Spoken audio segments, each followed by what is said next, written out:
Fly Me to the Moon is pretty much, one of the first standards that you would want to be working on. Everybody knows it. Well, pretty much everyone knows it.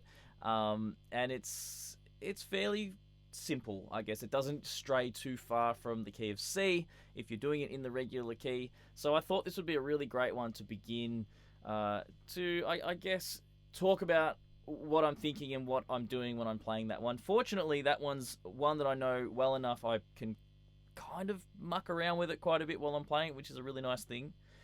So I want to talk about how to get to that place and how I approach new standards now so that I can play them a bit more freely and not have to develop such a tight arrangement. So today, we're really going to be exploring Fly Me to the Moon. And I'm going to be assuming that you already have the melody and the harmony down. But if you don't, that's okay. You can sit back and have a little listen to what I have to say. We'll just work pretty much through the A section. I think if we take the ideas that I approach in the A section and apply them to the rest of the song, you'll get the idea. We'll see how we go for time. I might have a quick look at the B section. But let's get started. So we know that A minor is the first chord. We've got our harmony and melody sorted. So one of the first things that I would be doing if I really want to give myself options is practicing all the different chord tones with the melody. So obviously the root note of each chord is our first port of call. Wherever you want to get it.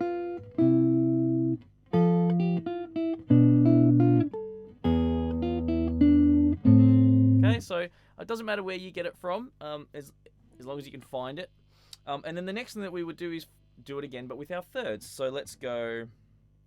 I mean, look, I could do it just with the thirds, but with this particular tune, it's really quite boring because they end up being octaves. So we'd be going.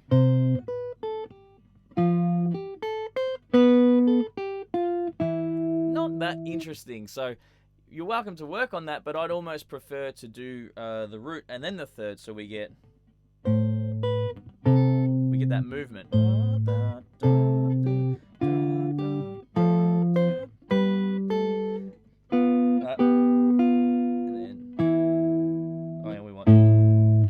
We want C. I'm thinking of the third early. C, then the E.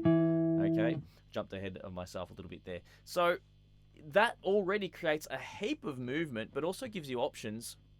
Even if you do just want to grab that third out of nowhere, you don't have to play the root and then the third, but it's an option. And then we want to do the same thing with fifths. Okay, so I might just try grabbing the fifths with the melody. We'll see how we go. So.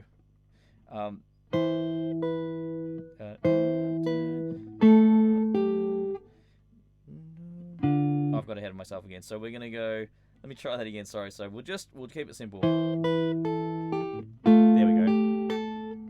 Okay, then we go on to the G chord. So we want the D. Maybe we get it lower. Then we want the G from C. It doesn't always sound amazing, but again, the point is we can reach for that after. So let's try mixing these things together a little bit. Like let's say we wanted to go.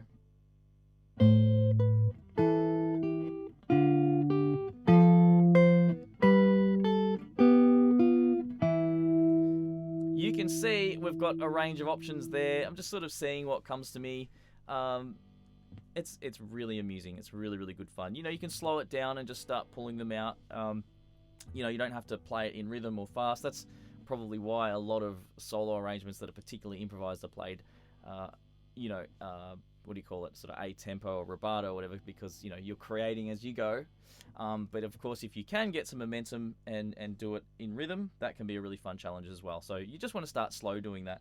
So that we've now got the first, third, and fifth.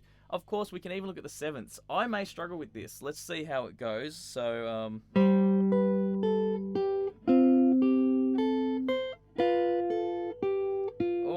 then the major seven. That's not going to work too well for the C. But this is the thing, actually Martin Taylor sort of talks about how playing jazz is just a process of elimination. You're just eliminating the things that you don't like, and that's certainly how you get your sound. And by the way, I'm actually really enjoying this. It's as I flow through these ideas, I can actually feel the amount I've worked on this stuff. Like I've worked a lot on this stuff. I've been, I'm not saying I'm the best at it. I'm definitely not the best at it. There's no doubt about that. I mean, look at guys like Pasquale Grasso. But what I can say is the reward from just chipping away at it for 20 years is I'm really feeling it these days. That's really, really cool and fun to be able to do this kind of stuff. let's look at some other ideas, because like I said, you can keep applying those ideas. Then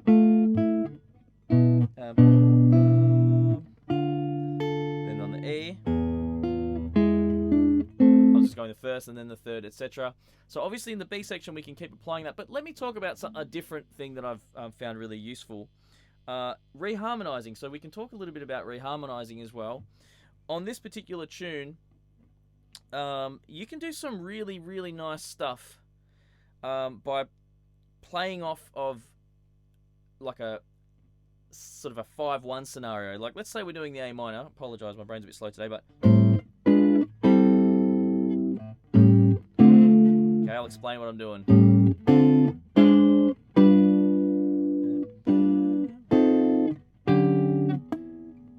Oh, I lost it. There we go. Let me explain what it's sometimes hard when you're really thinking about it when you haven't been for a while. So I want to show you something really cool. This is something I love on this tune. When we do that melody, A minor, on the B, I'm actually thinking E7. So think A minor, E7, A minor. I'm doing an E half diminished there. Okay, because it falls back nicely into the D minor 7. To be honest, I'm going to be really honest with you, that E half diminished there. When you play that note, when you play a note here on the second string, for some reason a half diminished chord nearly always works really well with it. I guess it will depend where it is in the melody. But there's this really cool thing. This is a big secret. I'm going to make a whole video just on this. But any note that you play in the melody, particularly if it's a strong note, almost any chord that note's relevant to will work. Let's just try a few things here. Check this out. I've done that E half diminished. When I go back to that note, because we need it next, I'm gonna play an A flat major 7. Let's try this. Actually, I'll play the A flat major 7 on the way back. Watch this. So here we go. There it is.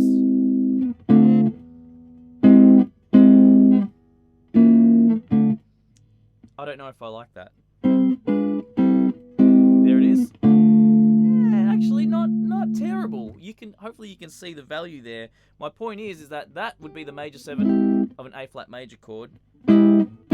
So I used it to move into the D minor 7. I played that whole chord just because this note is part of that chord. Just because.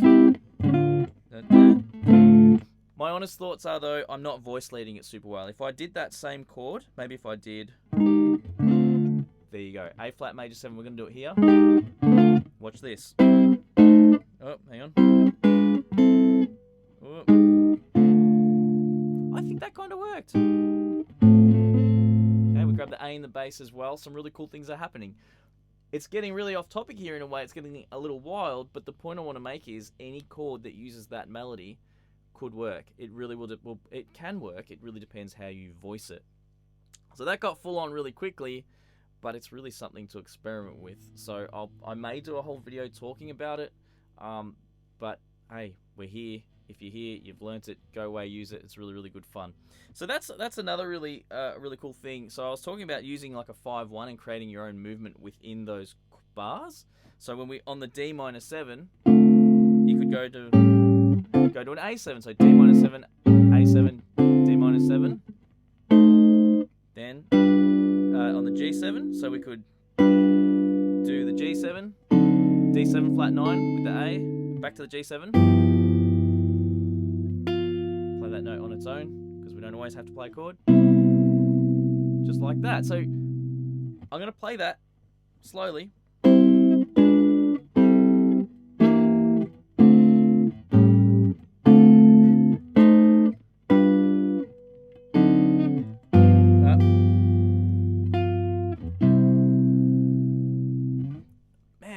It just works. You can just put 5-1s. Joe Pass did that quite a bit. It's a really, really cool technique. So you can also do like a 2 minor to each chord. I know that's it gets really complicated, but let's say we did like. So I did the E minor. So let's focus on the D minor, right? So I'm gonna play a 2 minor and fall into the D minor. It just works. Now to the G7, I'm going to play an A minor 7, and then a G7, or we could do it here. It just works. I'll do it again, D minor to C. It just works. So these are just some really cool ideas. To be honest, I hardly use these ideas myself. They're things I sort of worked up and worked on a while ago, noticed from studying a lot of really great players. But it's, you know, exploring them now, you go, hey, check out all this stuff. And this stuff often happens when I'm just noodling around or at a gig. The weirdest thing is I'll be playing a solo gig, for example, and this is when some of this weirder stuff comes out. If I try to film an arrangement or play a solo piece with a camera, it often doesn't happen, which is really, really frustrating. So that's just a couple of really simple devices that I would employ or like to use on Fly Me to the Moon. You could use them on any standard, but I wanted to make this the subject. And then, yeah, I mean, I could go on forever, but there's just a couple of things for you to play around with your arrangement or with an arrangement for Fly Me to the Moon. Get your melody, get your harmony, and see if you can play with some of those ideas to create a little bit of movement. I hope you enjoyed that. I know it's a very unstructured, random kind of video.